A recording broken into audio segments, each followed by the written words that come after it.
आऊज़ु बिल्लाहि मिनश शैतानिर रजीम बिस्मिल्लाहिर्रहमानिर रहीम। वीवर्स अस्सलामु अलैकुम। वीवर्स, मैं हूं आपका मेज़बान सैयद अहमद समी और आप देख रहे हैं सैयद अहमद समी यूट्यूब चैनल रावलपिंडी इस्लामाबाद से। वीवर्स, आज मैं आपसे बात करूंगा टोटली ऐसी बात, बल्कि मैं एक हकीकत का एक चेहरा आपको दिखाऊंगा। वो हकीकत का चेहरा ये होगा कि हम लोग जो हैं शौक़ इक़्तिदार में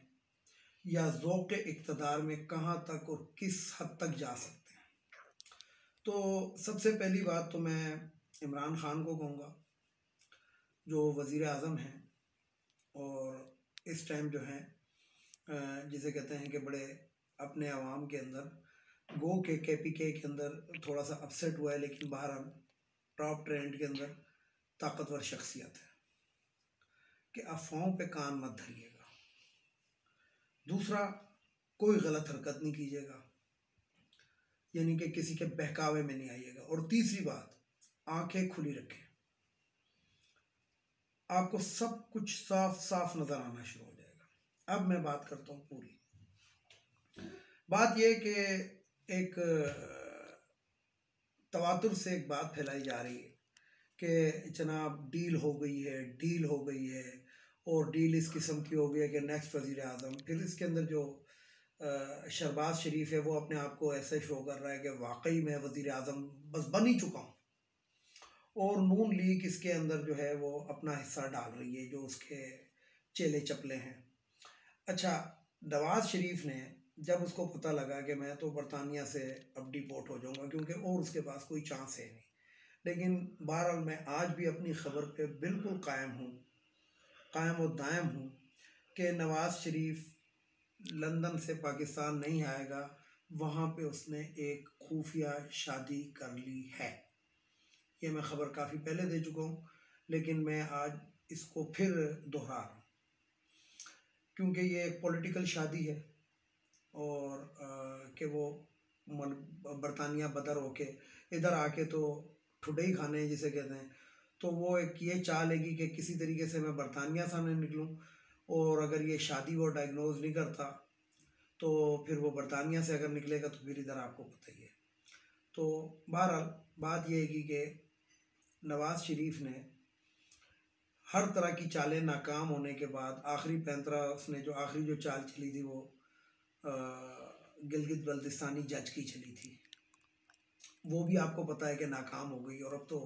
कल जो मैंने ख़बर दी थी, आज तो बाकायदा ब्रेक भी हो गई कि मैं तो कल ही ये दे चुका था कि वो जो एफिडेविट है वो नवाज़ शरीफ के घर पे लिखा गया और नवाज़ शरीफ के दफ्तर में लिखे गया, और नवाज़ शरीफ ने और उस जज ने किस तरीके से क्या उनके ताल्लुकात है मैं कल ही बता चुका।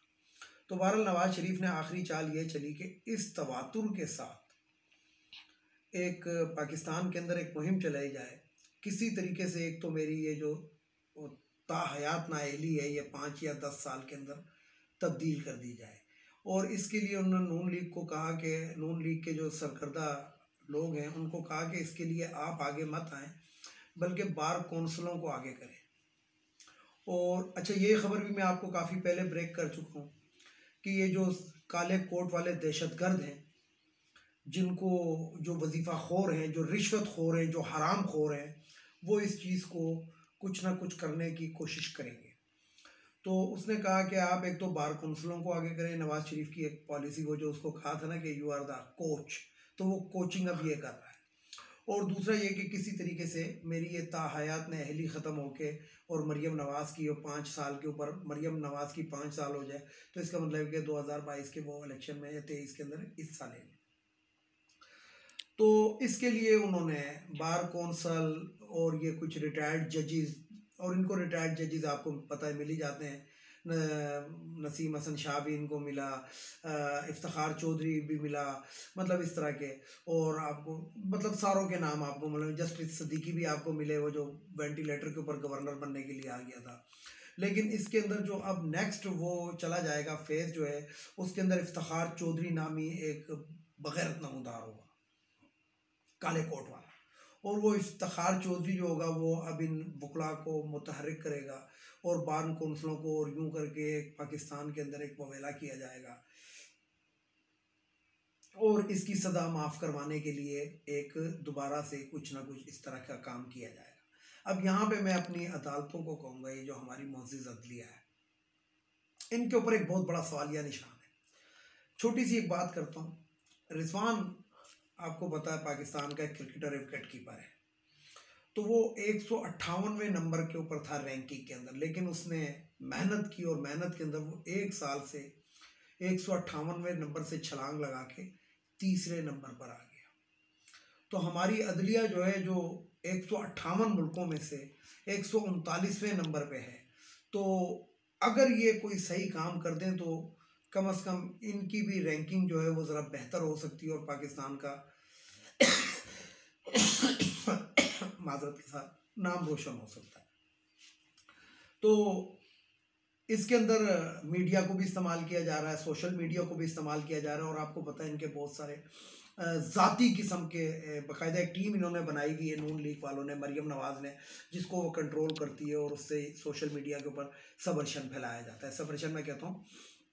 ऐसी बात को, अगर आप इंग्लिश समझते हैं, नहीं समझते तो बारह उर्दू में बता देता हूँ कि एक ववेला फैलाया जाता है, एक जिसे कहते हैं वो चाचा वो खाला कुटनी वाली बातें फैलाई जाती हैं। तो वो जो सबर्शन है वो फैलाया जाएगा। उसके अंदर ये डॉक्टर दानिश की तरह के जो डिप पॉकेट होंगे, और ये सना बुच्चा है, इसी तरीके से और भी बहुत से, हामिद मीर है, मतलब ये बहुत नाम आपके सामने आएंगे जो मतलब आवाम को जिनका पता लग चुका है। ये चीज़ हैगी, और इसको फैलाने के बाद ये एक ववेला किया जाएगा पाकिस्तान के अंदर और अदलिया को डिप्रेस करने की कोशिश की जाएगी। अच्छा, शहबाज शरीफ के बारे में मैं आपको बताऊं कि उसको कोई ज़ाती इंटरेस्ट नहीं हैगा प्राइम मिनिस्टर के अंदर। वो सिर्फ नून लीग के अंदर से एक बगावत उठा रहा है कि जनाब मुझे आप प्राइम मिनिस्टर डिक्लेयर करें ताकि मैं वो करूं, और नून लीग के लिए वो एक ऐसा वो कर रहा है, यानी कि अच्छा बेसिकली ये फैमिली एक ही है, ये आपको बाहर से जैसी मर्जी नज़र आई है, अंदर से एक ही है। अब होगा क्या कि नहीं जी हम तो नवाज़ शरीफ साहब को इग्नोर कर चुके थे, हम तो नवाज़ शरीफ साहब को बिल्कुल वो कर चुके थे, और मरियम को, और देखें हमने तो अपने लिए सदर भी अनाउंस कर दिया था मुस्लिम लीग नून का, और वज़ीर आज़म भी हमने, लेकिन ये तो अब आवाम कह रही है, ये वकला कह रहे हैं, अदल पसंद लोग कह रहे हैं, इंसाफ पसंद लोग कह रहे हैं, तो इसलिए नवाज़ शरीफ की सज़ा माफ़ की जाए। तो ये एक अब आप पूरी फ्रेम समझ चुके होंगे कि जो कहानी जो मैं आपको सुनाना चाह रहा था। अब यहाँ पे जो मैंने शुरू में कहा कि इमरान खान साहब सिर्फ आंखें खुली रखे, तो अब मैं उनको बताऊँ, आर्मी के साथ या मुक़्तदर हलकों के साथ कोई डील इनकी नहीं हुई है, ये सिर्फ एक सबर्शन फैलाया जा रहा है। क्योंकि जनरल बाजवा साहब ने एक ही वो कहा था जरदारी को कि अगर आपके साथ किसी ने वो किया तो उसका नाम तो बताएं, उधर ही ठियों करके वो डुबकी मार गया जरदारी जो था। तो इसलिए ये चाह क्या रहे, ये चाह ये रहे कि इस तरह इस सबर्शन को फैलाया जाए कि इमरान खान फट पड़े और आर्मी के जर्नलों को बुला के, और जिसे कहते हैं कि इनके और मुक़्तदर हल्के यानी कि आर्मी हो गई और सिविल मिलिट्री रिलेशनशिप जो कायम हैगा वो किसी तरीके से कायम ना रहे, उन दोनों के अंदर लड़ाई हो जाए। अभी तक कोई ऐसी ना बात है, क्योंकि बहरहाल बाजवा साहब इमरान खान को बावर करा चुके हैं। लेकिन मैं फिर यही कह रहा था कि कानों को आप ज़रा सा बंद रखिएगा, यानी कनसुइयों में मत जाइएगा। ये मैंने जो खान के लिए या अपने कप्तान के लिए कहा, वो इसीलिए कहा कि ये जो इस तरह की बातें फैलाई जाएंगी और फैलाने के बाद हो सकता है कि पीटीआई का ही कोई शख्स इस्तेमाल किया जाए कि जो फौज के बारे में या इस्टेब्लिशमेंट के बारे में प्राइम मिनिस्टर के कान भर दे और ये भर जाए। अच्छा, मैं आपको एक हकीकत और भी बताऊं, मुशर्रफ साहब टेक ओवर करना नहीं चाहते थे, कतई तौर पे मुशर्रफ साहब टेक ओवर करना नहीं चाहते थे। वो मुल्क के अंदर कोई किसी किस्म का अपने आप को आगे नहीं लाना चाहते थे, लेकिन नवाज शरीफ की एक गलती ने उनको मजबूर किया,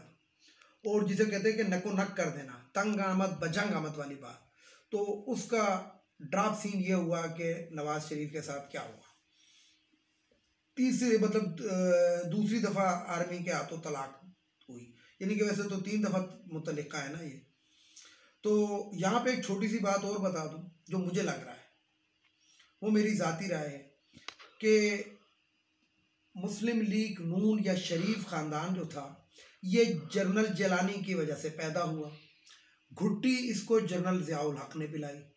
लेकिन मुझे लग रहा है कि तदफीन जो है वो जनरल बाजवा के हाथों हो जाएगी, या नमाज जनाजा समझ लें या तदफीन समझ लें। तो यही बात मैं आपको बताना चाह रहा हूँ कि इमरान खान को इस टाइम जो है ना सिर्फ ये देखना चाहिए अफवाहों पे कान ना धरे, तो यकीन जाने कि कोई मुश्किल नहीं। अच्छा, मैं एक बहुत बात और भी आपको बताऊं, इमरान खान वाहिद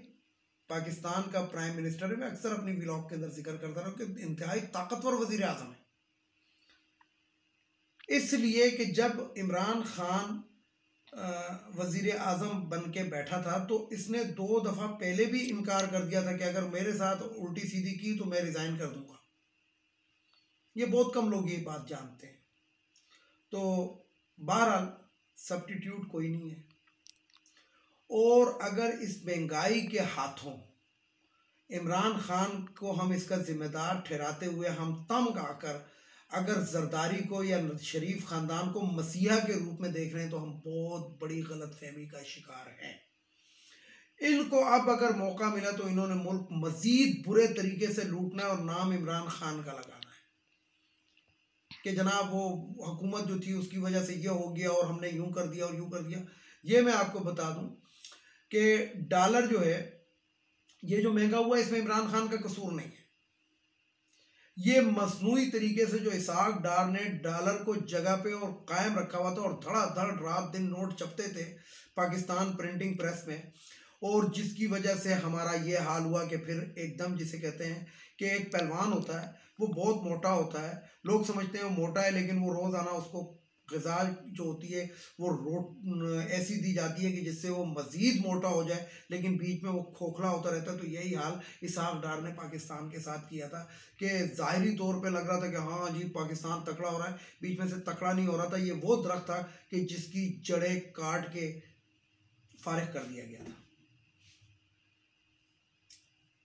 अब ज़रा आखिरी बात के ऊपर आता हूँ। आखिरी बात यह है कि अवाम को ये भी सोचना चाहिए कि ये जो शनाख्ती कार्ड है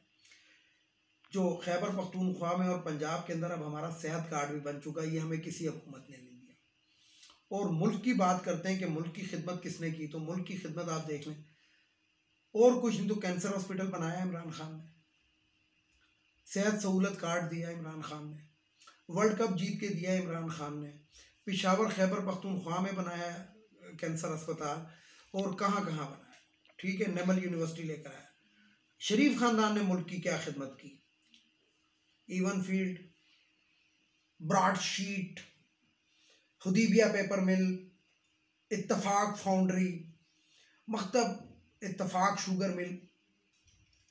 फैसला आप लोगों ने करना है, आवाम ने करना है। वीडियो को लाइक करें, शेयर करें, सब्सक्राइब करें, बेल आइकन के बटन को ज़रूर दबाएं ताकि मेरी नेक्स्ट वीडियो आपको मिल सके। इसके साथ ही इजाज़त चाहूँगा। इजाज़त चाहने से पहले मेरे रिवायती जुमले, एक इन अगवानियों को हमारे मुल्क से चला जाना चाहिए, एक ख़वातीन की मखसूस नशस्त कौमी असम्बली, सूबाई असम्बली, सेनेट से ख़त्म होनी चाहिए। तीसरे नंबर पर भगोड़ा जो डिपोर्ट होकर आ रहा है उसको डिपोर्ट होकर आने दिया जाए, उसको हीरो ना बनाया जाए। वो किसी महाज से लड़कर नहीं आ रहा बल्कि बगैरती की इंतहाई आला मिसाल कायम करके आ रहा है। और सबसे आखिर में हमारी अदलिया अपने अंदर काली भेड़ें तलाश करे। वैसे तो बहुत हैं, लाखों की तादाद में, लेकिन हमारी अदलिया, एक जज के बारे में बात की जाए तो तौहीन अदालत हो जाती है, लेकिन हम तो सवालिया निशान पूरे ही सिस्टम पे लगा रहे हैं कि यही इनका कौन से वफाद वाबस्ता हैं इन वकला तंजीमों के कि वो ये इस किस्म की दरख्वास्त दायर करते हैं कि जनाब इस फलाने को ताहयात नाअहल नहीं होना चाहिए। तो हमारी अदलिया पे जो सवालिया निशान है, जस्टिस काजी फाइज ईसा अगर उसके ऊपर हमारी अदालतें आंख खोलकर फैसला देती, उस करप्ट जज को लटकाती, उस करप्ट जज को फारिग करती, तो आज नवाज शरीफ की हिम्मत ना होती इसके अंदर दोबारा इस केस के अंदर किसी और तरीके से आने की, क्योंकि जस्टिस काजी फाइज ईसा करप्शन करके बचा, उसके ऊपर कोई वो नहीं लगाई। वही देखिएगा कि नवाज शरीफ उसी केस को फॉलो करेगा। इसके साथ ही इजाज़त चाहूँगा तमाम देखने वाले सुनने वालों को। खुदा हाफिज़ और आखिर में पाकिस्तान जिंदाबाद।